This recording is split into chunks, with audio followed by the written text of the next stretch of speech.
So today we're going to talk about joining information from two different cells into one cell. So right here we have first name and last name. I always try to divide pieces of information as much as possible because it's so easy to use the concatenate function or just by using a formula, which I'll show you both, to make the bigger piece of information that you're actually looking for.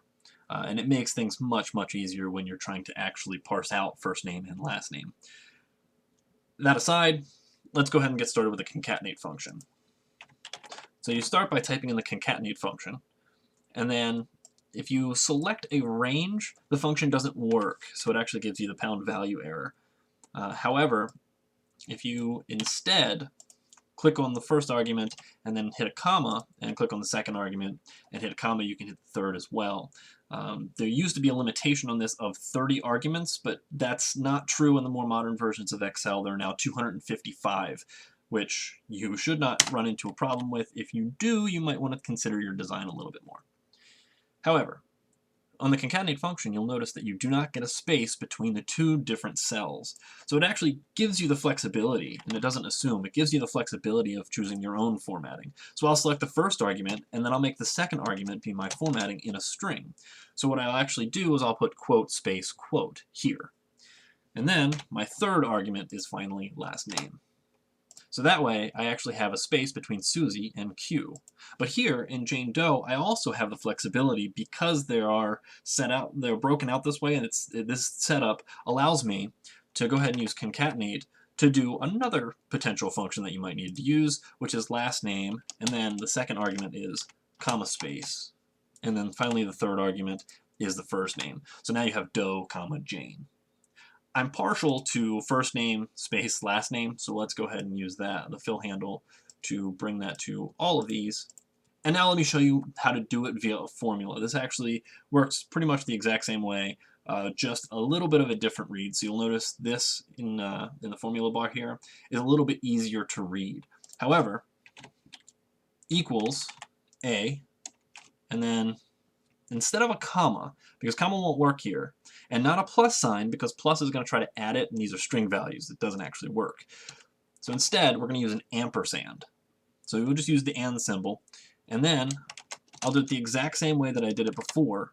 So this is an exact replication of what we did in the column C here.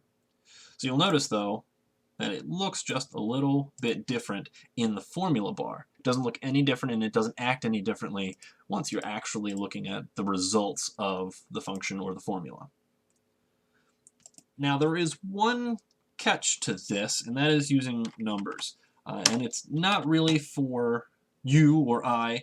It's for somebody who is not necessarily as familiar with the ampersands and how Excel really reacts. So this is more for your users than it is for you, and for something to consider as you're designing your spreadsheets. But if I'm using the concatenate function, it's pretty straightforward as to what's going to happen. This is not going to add together. It's going to look like 15 rather than being added together to be 6. But I know a lot of you out there, and I have struggled with this as well, you always go with the plus sign. Just as a force of habit, you go with the plus sign. In this particular example, and when it is stuck into a single example, pretty easy to identify that that's adding it together and it's not joining the two pieces of string. However, by changing that to an ampersand, it's a real quick, real easy fix. Just consider that when you're actually building something much, much bigger than this limited example.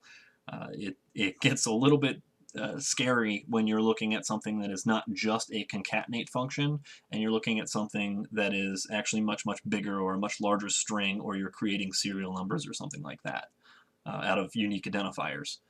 So bear that in mind, but really your results are exactly the same by using the ampersand in a formula or by instead just choosing to use the concatenate function. Your results will be exactly the same each time. So if you like this video, please subscribe.